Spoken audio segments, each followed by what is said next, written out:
자, 그럼 글로벌 증시 속 주요 이슈들 안에서 저희 투자 아이디어를 발견해보는 라운드 테이블로 바로 함께 이어가 볼 텐데요. 오늘은 이완수 그레너리 투자자문 대표님 나와주셨습니다. 어서 오세요. 네, 안녕하십니까. 네.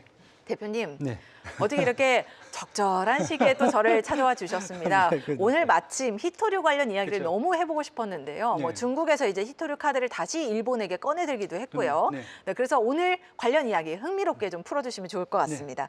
자, 가장 먼저 이 내용부터 살펴볼까요? 트럼프 대통령이 베네수엘라를 이제 침공하면서 국영 석유회사 통제 가능성까지 거론을 하고 나섰습니다. 그렇죠. 아, 이건 좀 선이 넘은 게 아닌가 싶은 생각이 드는데 대표님은 보시고 어떤 생각이 드셨나요? 사실 뭐 선을 넘었다라고 보긴 하는데 지금 뭐 가장 중요한 것은 미국 트럼프 대통령 같은 경우는 지금 먼로주의라고 보시면 될 것 같아요. 먼로 먼로주의. 독트린. 예. 네. 왜냐하면 이제 먼로 대통령이 아메리카 대륙은 미국의 앞마당이기 때문에 우리가 관리를 해야 된다라고 이미 얘기를 한 거기 때문에 그 아메리카는 그렇죠. 이제 북미와 남미가 남미 다 모두 합쳐진 네, 거죠. 포함이 되는 예. 거죠. 그래서 과거에는 쿠바 문제가 가장 컸어요. 그런데 최근 들어서는 베네수엘라와 이제 콜롬비아 문제가 지금 큰데 알고 보면 사실 미국의 이권에 지금 계속 반대를 하고 있고, 그다음에 마약 유입이라든지 이런 문제들도 일으키고 있고요.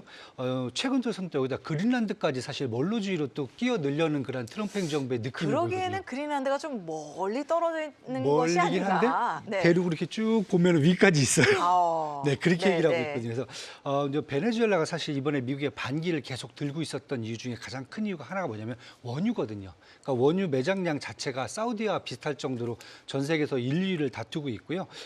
그렇다 보니까 사실 뭐 가장 중요한 것은 일단은 대통령을 납치해서 일단 데리고 왔지만은 그 다음에 중요한 것은 원유에 대한 문제를 해결해 보면은 앞으로 향후 이제 장기적으로 베네수엘라가 결국 미국에 종속할 수 있는 그런 이제 구조가 되기 때문에 결국은 이제 얘기한 거 5천만 배럴의 이제 원유를 미국으로 가져가겠다. 특히 이제 베네수엘라 원유 같은 중진류거든요. 경질류가 아니다 보니까 산업용으로 좀 많이 쓰일 수가 있습니다.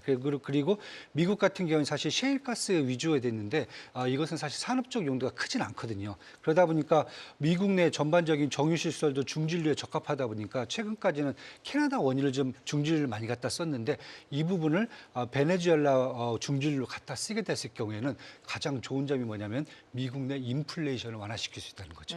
여기까지 지금 생각하는 네. 것 같아요. 그러다 보니까 그냥 뭐 단순하게 베네수엘라의 원유를 갖고 가는 게 그냥 뭐 패권 전략이다, 뭐 에너지 패권 전략을 뭐 중동에서 미국으로 바꾸고 남미로 바꾼다, 뭐 이런 얘기를 할 수 있겠지만은 저는 그거보다는 그냥 미국의 먼로주의 하에서 미국의 에너지 산업을 이익을 극대화하는 그런 전략적인 추구라고 보시면 될 것 같아요. 그래서 저는 뭐 다른 것보다 이렇게 됐을 경우에 이제 WTI 이제 우리가 쿠싱 지역 원유 현물가 보시면 뭐 오늘 58달러까지 좀 오르긴 했지만은 배럴당 당분간 한 베네수엘라산 원유가 들어오게 된다면 한 55달러에서 좀 안정이 될 것 같고요. 만약에 미국이 베네수엘라를 이제 장기적으로 이제 통제를 하면서 원유를 계속 수입을 하게 된다고 했을 경우에는 잘하면은 장기적으로 본다면 배럴당 50달러까지도 하락할 수 있는 그런 여지가 되지 않을까 이렇게 지금 네. 보고 있습니다. 그러니까 일단 트럼프 대통령이 사실은 지금 맞이한 상황이 좀 그렇습니다. 맞닥뜨린 상황이 지지율이 지금 현저히 낮아졌어요. 그렇죠. 뭐 30%대를 기록하고 있는데 이제 중간 선거까지 좀 이러한 지지율을 높여야 하는 그런 전략으로 다양한 방법들을 좀 시도하고 있는 것 같습니다. 근데 이제 물가도 잡지 못했지 않느냐라는 질문에 대해서 좀 유가를 활용해서 그런 부분들을 해소하려고 하는 그런 양상이 나타나는 게 아닌가 하는 생각이 듭니다. 그래서 유가는 이제 향후 50달러 선까지 좀 안정적으로 나타날 수 있다. 장기적으로 봤을 네. 경우에 왜냐하면 저 오펙이 또 증산을 지금 지난해 9월 달부터 계속 시작을 하고 있거든요. 네. 그렇다고 보면은 결국 아랍 쪽에 있는 이쪽 이제 두바이유라든지 그다음에 미국의 WTI 유가 같은 경우가 전반적으로 공급이 조금 더 이제 뭐랄까 좀 증가하면서 숨통이 좀 트이겠죠. 예, 이랬을 경우에 WTI는 한 50달러 정도, 두바이유도 지금 한 60달러 정도까지는 충분히 안정화될 수 있는 여지는 지금 충분하다 이렇게 지금 보시면 될 것 같습니다. 지금 현재 이제 유가가 조금 더 안정세를 보일 수 있다라는 내용으로 장기적인 전망을 제안해 주셨습니다. 또 트럼프 대통령이 이제 그린란드 그린란드 확보에 나섰지 않습니까? 이제 군사 옵션까지 네. 사실은 검토 중이다라는 보도가 나왔는데요. 그럼 군사화까지 대동할 필요가 있을까라는 생각은 드는데 이제 안보를 명분으로 내세우긴 하지만 뭐 히토류나 에너지 자원과 그리고 북극 항로를 둘러싼 공급망 재편 개선이 우리 시장에는 어떤 영향을 또 미치게 될까요? 일단은 사실 제가 아까 말씀드렸지 멀로 독특리를 계속 얘기하는 것 같아요. 그러다 보니까 왜냐하면 요즘 이제 그린란드가 과거에는 사실 쳐다를 안 봤어요. 왜냐하면 너무 추워서 사람들이 아무데 살 수가 없었어요.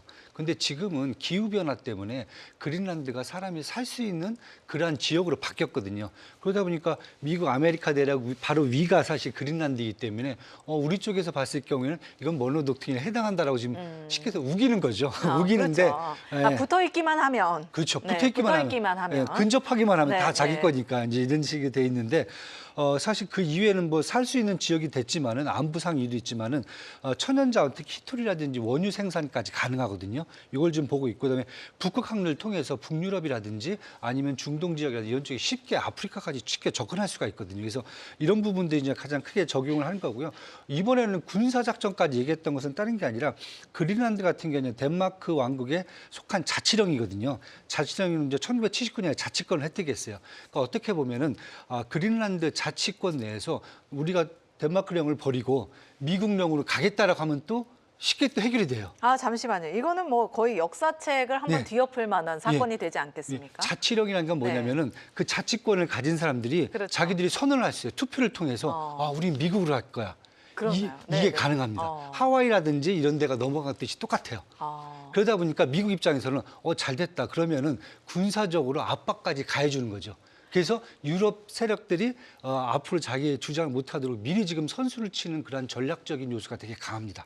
그런데 이제 뭐 당장 제가 보기엔 그린란드 주민들이 자치권을 미국 쪽으로 옮길까? 그거에 대해서는 저는 퀘스천 마크지만은 혹시나 뭐 많은 쪽에서 또 원하는 사람들도 많잖아요. 그렇다 보니까 미국에서는 그러한 약간의 어떤 낌새를 간파를 하고 군사 작전을 통해서 유럽 쪽의 세력을 미리 차단하는 게 아닌가 이런 느낌이 사실 조금 들어요 저는. 그래서 이런 측면에서 본다 그러면은 앞으로 이제 미국 같은 경우에 멀로 독튼이라든지 아니면 뭐 전반적인 여러 가지 변수들을 봤을 경우에 당연히 그린란드가 미국에 엄청나게 필요한 상황이 됐다는 거죠. 그래서 그런 상황에서 본다면 제가 보기엔 이건 뭐 결국은 국내 같은 경우도 지금 계속 북극 항로랑 이제 맞닥뜨려 있잖아요. 그 북극 항로를 유지하려면 결국 러시아와의 어떤 친교라든지 유럽도 이제 미국도 마찬가지입니다. 러시아와의 어떤 친교가 없으면 사실 북극 항로를 또 하기가 힘들고 그 다음에 이렇게 되면은 러시아도 그린란드가 자기 거라고 또 우길 수가 있거든요. 그렇죠. 그렇다 보면은 저는 이제 정치적으로 본다면 결국은 미국이 러시아와 이제 관계 개선을 해야 되는 타이밍이고 한국도 마찬가지로 관계 개선을 해서 만약에 북극 항로가 어느 정도 열린다라고 그러면은 국내 해운업이라든지 무역업 그다음에 유럽이라든지 북유럽과의 어떤 교역을 더 증가시킬 수 있는 그런 기회가 되지 않을까 저는 이렇게 지금 보고 있습니다. 그러면 그린란드가 지금 들어보니까 아주 중요한 키네요. 네, 그렇습니다. 그래서 이제 미국이 그렇기 때문에 이 키를 확보하기 위해서 이제 다양한 전략들을 좀 세우고 있는 것으로 보이고 이 안에서 사실은 이제 그린란드가 어느 쪽으로 향하느냐에 따라 또 공급망 재편까지도 이루어질 수 그렇죠. 있는 부분까지 네. 저희가 염두를 해둬야 될 것 같습니다. 자, 이런 가운데 G7은 히토류 등 핵심 광물에서 중국이 워낙 이제 히토류를 가지고 장난을 치고 또 카드로 내세우다 보니까 자원 무기화에 공동적으로 대응을 하자라고 했다고 하더라고요. 어떤 전략들이 뭐 나올 수 있을까요? 일단 뭐 기본은 전 세계 히토류 생산량의 70%를 중국이 점유를 하고 있고요. 그다음에 정제 능력의 90%를 중국이 점유를 하고 있어요. 그러다 보니까 사실 중국이 뭐 거의 독점이죠. 독점 상태에서 나머지 부분들이 이제 G7들이 이제 동맹을 일으키려고 하고 있거든요. 그래서 핵심 광물 생산 동맹이라고 뭐 크리티컬 제너럴 미네럴 얼라이언스라고 이렇게 얘기를 해서 이걸 출범시키려고 하는데 뭐 미국이 지금 주도를 하고 있어요. 하고 있는데 공동 관세를 인상한다든가 아니면 가격 하한선을 도입한다든가 공급망 다변화를 하겠다라고 얘기를 하는데 제가 봤을 때는 실효는 거의 없어요. 왜냐하면 결국 중국이 다 갖고 있는데. 근데 여기서 사실 중요한 점은 자원이 사실 미국도 사실 많이 갖고 있어요. 그다음에 아프리카도 있고 뭐 전 세계에 좀 퍼져 있어요. 물론 중국이 좀 가장 많긴 하지만은 퍼져 있긴 한데 기술이 사실 중국이 앞서 있지만은 선진국들도 사실 기술은 갖고 있어요. 갖고 있는데 더 큰 문제는 사실 환경 문제입니다. 그러니까요. 예, 왜냐하면 정제를 할 때 그렇죠. 환경 문제가 많이 히토리를 발생한다면서요. 이제 만약에 캐는데도 환경 문제가 나오는 거고 이것을 정제하는데도 환경 문제가 나오기 때문에 G7 국가들이 뭐 기술이 없어갖고 우리가 하기 싫어 이런 문제가 아니라 사실은 환경 문제 때문에 잘못했다가는 국민들 지지를 다 잃어버릴 수 있는 여지가 충분하거든요. 그러다 보니까 저는 사실 핵심 뭐 동맹이다 이렇게 출범하는 움직임 자체도 결국은 제가 보기에는 그 자원을 갖다가 과연 이머징 국가 어느 쪽에 좀 환경 문제를 회피할 수 있는 쪽에다가 정제를 시키고 그것을 받아오는 그런 방식으로 좀 바뀌지 않을까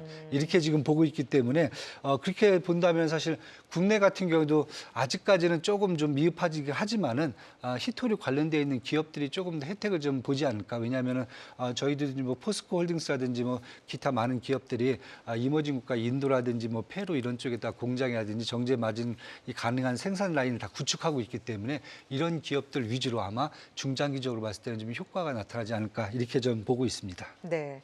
그러니까 어떻게 보면 중국을 배제한 공급망이 또 하나 형성이 되는 거잖아요. 네네. 이제 그런 가운데 국내 관련주들 또한 수혜를 입을 수 있다라고 말씀을 해주셨습니다. 자, 이제 일본의 상황을 한번 살펴볼까요? 사실은 이렇게 히토리를 계속 이야기하는 이유가 이제 중국이 이번에는 또 일본에게 히토류 의존도가 상당히 높은 상황에서 이제 좀 제한을 하겠다라고 강한 압박 카드를 꺼내 들었습니다. 이렇게 되자 뭐 산업계 불안이 점차 커지는 모습인데요. 올해가 매우 힘든 새해가 되지 않겠느냐라는 평가까지 나오고 있습니다. 어느 정도의 충격이 있을까요? 저는 사실 일본, 중국, 뭐 일본이 더 피해가 클 것 같고요. 지금 일본이. 더 클 것 같고, 네. 그다음에 한국은 엄청난 수혜를 받지 않을까. 오히려 반사이익으로. 네. 왜냐하면 저 타카이치 사나이 총리가 취임할 때부터 이미 얘기를 했어요. 타이완에 유사시에 개입을 하겠다. 이걸 뭐 기본적으로 중국을 일단 심기를 건드린 상황이었고요. 이미 중국도 그럼 히토류에 대한 수출 통제를 하지 않을까라는 얘기가 있었고 반대로 일본 같은 경우는 반도체 소재 물자 특히 EV 포토레지스트 같은 경우는 아마 저 중국에 수출하는 것을 금지시키겠다 이런 얘기를 했었어요. 근데 사실 뭐 지금 이제 포토레지스트 같은 경우는 지금 저희도 이제 한번 경험을 했어요. 2018년에 한국 대법원이 이제 일제 이제 강용징용 배상 판결에 대한 보복으로 그때 일본이 이제 2019년 7월 달이죠. 포토레지스트 그다음에 불화수소, 플로우린, 플리미드 막 발음이 힘드네요. 세계 품목에 수출 제한했었죠. 근데 저희가 사실 다 극복을 해버렸어요. 어떻게 보면 극복을 다 한 다음에 지금 국내에서 이제 국산에 성공을 했거든요. 그래서 하필이면 이번에 한중 정상회담에 그 얘기가 나왔다는 것은 저는 상대적으로 중국 같은 경우가 이중용도 물자 히토류를 포함해서 이중 물자를 일본에 수출 제한한다는 것은 일본에 분명히 타격이 있는 거고, 그다음에 일본이 반도체 소재를 수출 금지하겠다는 것은 한국으로부터 충분히 가져갈 수 있다는 계산이 깔렸다라고 저는 봐요. 그래서 한국의 반도체 소재에서 특히 동진세미캠 같은 포토레지스트에서 가장 뭐 압도적인 또 이런 생산 자립도를 최근 4, 5년 동안 구축을 했거든요. 그래서 저는 국내 기업들이 더 혜택을 받지 않을까. 그리고 이번에 한중 정상회담에 가서 지금 한국의 히토류에 대한 공급망은 분명히 인정을 받고 들어왔거든요. 그러다 보니까 한국에서 히토류 확보는 충분하기 때문에 어떻게 보면 향후 히토류와 관련되어 있는 산업들이죠. 뭐 저희가 잘 아는 이제 자동차라든지 AI 반도체라든지 그다음에 우주 항공이라든지 사실 이런 부분들은 지금 일본이 수출 중에서 되게 큰 비중을 차지하고 중국에도 가장 큰 비중을 차지하고 있는데 그러니까요. 그 부분에 대해서 사실 어떻게 보면은 히토류가 제한됨으로써 지금 뭐 재고가 한 6개월 정도밖에 없다라고 지금 얘기가 되고 있고 일본이 그렇다면 일본이 앞으로 경쟁력을 유지하기엔 더 힘들어진다. 그럼 그 사이를 한국의 기업들이 더 치고 들어갈 가능성이 크다. 왜냐하면 한국은 중국과의 아직까지 무역에 대한 부분이 지금 되게 좋게 흘러가는 상황이기 때문에 결국 중국과 일본의 어떤 갈등, 특히 이제 히토리와 이쪽 이제 그 반도체 소재 쪽 간의 어떤 갈등이 결국은 한국에서는 히토리를 충분히 확보하면서 수출이라든 이런 부분들을 더 강화시킬 수 있고 반대로 중국이 필요한 소재 쪽을 한국이 더 더 제공해 줄 수 있는 여지가 충분하지 않을까. 그래서 저는 이렇게 됐을 경우에는 이재명 대통령이 알고 갔는지 그건 모르겠어요. 하여튼 갔다 왔을 때 지금 이 결과물은 지금 가장 크게 나타나지 않았나. 네. 네, 저는 이렇게 지금 보고 그게 또 있습니다. 증시에 일부 반영이 된 것으로 저는 또 해석을 했거든요. 네. 그래서 그런 긍정적인 결과를 들고 온 그 한중 정상회담이 그렇죠. 네. 있었습니다. 그런데 이 정도가 되면은 제 생각에는 다카이시 총리가 하루빨리 좀 백기를 들어야 되는 게 아닌가라는 생각이 드는데 네. 이게 이제 장기적으로 사실은 이어지게 되면은 산업뿐만이 아니라 뭐 시장 뭐 다양한 측면에서 좀 영향을 받을 수 있을 것으로 보입니다. 이게 네. 단기적으로 좀 그칠 수 있을까요? 아니면 올해 내내 이어지게 될까요? 저는 좀 장기적으로 가지 않을까. 장기적으로. 네, 저희도 겪어봤잖아요. 하나님. 그러니까요. 지금 뭐 네. 거의 10년이 됐잖아요. 아, 뒤끝이 좀 오래 가요. 중국 무서운 애들이에요. 그러니까요. 네, 그래서 만약에 이제 일본의 이제 수출 구조라든지 산업 구조를 잠깐 한번 보면은 일본의 수출 품목 있잖아요. 가장 큰 게 자동차가 한 12%예요. 그 다음에 산업용 로봇 한 5% 정도 되고요. 반도체 회로, 그다음에 자동차 부품 여기가 사실 가장 큰 수출 품목인데 히토류가 기본적으로 들어가는 품목들이에요. 이게 문제고 두 번째로 이제 일본 수출에서 중국에 대한 비중이 한 20%가 돼요.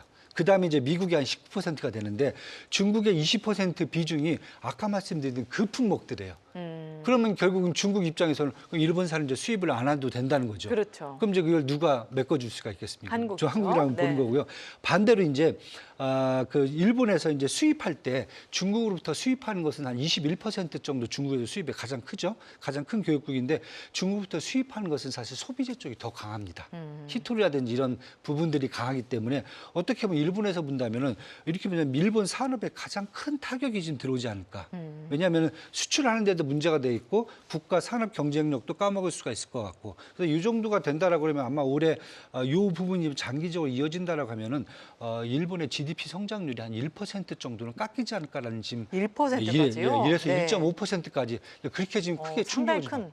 예. 그러니까요. 왜냐하면 그냥 단순하게 그 히토류 수출 제한이 아니라 전반적으로 무역 구조 자체를 중국에 바꿔버리겠다는 그런 컨셉으로 지금 볼 수가 있기 때문에 일본 입장에서는 가장 큰 충격이 올 수 있을 것 같고요. 일본은 내각제거든요. 내각제다 보니까 아마 이렇게 됐을 경우에 이제 보수파들 내에서 물론 당연히 이제 표를 갖고 가기 위해서 이제 미국과 더 협력을 하고 그렇죠. 중국과 이제 갈등을 일으키는데 결국 내부적으로 본다면 내각제 안에서 다른 타 당의 이제 연합 정당들에 대해서 결국은 이 견제가 들어오게 된다고 그러면 다카이 총리도 사실 어떻게 보면 오래 버틸 수 없는 그러한 상황이 될 수가 있기 때문에 아마 이제 고민을 좀 해야 되는 타이밍이 온 거 맞지 않나 저는 이렇게 지금 보고 있습니다. 네, 궁극적으로는 이제 결정을 내릴 타이밍이 좀 서서히 다가오고 있는 것 같긴 합니다. 하지만 그 결정을 내리기 전까지는 일본 산업이 어느 정도의 큰 타격을 받을 수 있는 만큼 좀 이런 상황들을 주시하면서 투자 전략을 잘 세워봐야겠습니다. 반면에 중국은 뭐 걱정이 없습니다. 중국 네. 증시가 사실 지난해에 이제 다른 타 아시아 증시 대비해서 좀 상승폭이 아주 크진 않았지만 이제 연초부터 지금 상승 분위기를 타고 뭐 달려가고 있습니다. 기술주 반등이 있었고 환율도 안정이 됐고 정책 기대감까지 더해지면서 좀 동시다발적으로 작용을 하는 모습인데요. 이게 저희가 추세적인 좀 장기 상승이라고 봐도 괜찮은 시점일까요? 저는 뭐 추세적으로 계속 갈 수 있다. 특히 이제 뭐 저기 중국 증시를 저희가 곰으로 비유를 하거든요. 고무. 곰이요. 곰. 네. 천천히 이제 팬더죠. 네. 천천히 걸어가지만은 계속 앞으로 나가고 어느 순간에 무섭게 다가와요.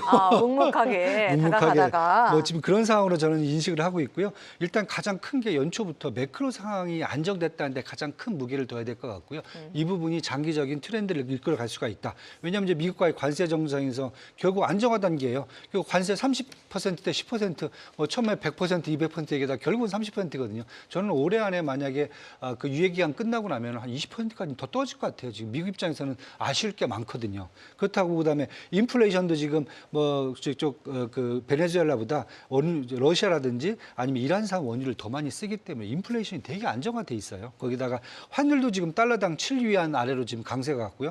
무역 수지가 지금 2025년도 작년이죠. 작년에 780억 달러가 달성이 지금 가능한 거의 1조 원이 넘게 지금 무역 수지 흑자가 나온다는 거죠. 이 정도 생각하면 이건 거의 역대로 한 네 번째 정도 수준인데 이렇게만 봐도 이게 관세에 이렇게 압박을 받고 있는 국가가 맞을 정도로 지금 무역이 이렇게 강하게 나온다는 거죠. 뭐 물론 기준금리는 1년물로 이제 3.5%, 5년물로 3.0%, 5년물로 3.5% 유지를 하고 있지만은 전반적인 매크로 상황이 안정이 되다 보니까 지금 이제 올해부터는 이제 제15차 경제 기획이 들어가거든요.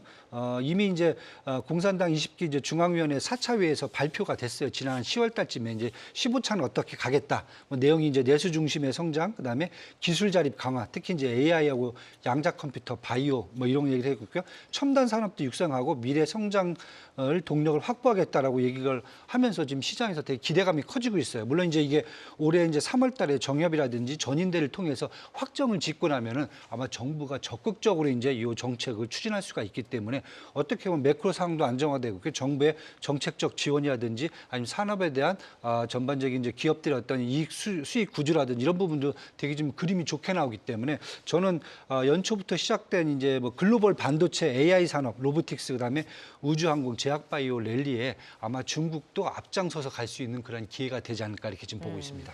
이제 뭐 내수를 탄탄하게 다지려는 시도들이 그동안 있었고 이것들이 어떻게 보면은 이제 결과를 좀 하나 둘씩 보여주는 그런 시기가 오지 않았나 하는 생각이 듭니다.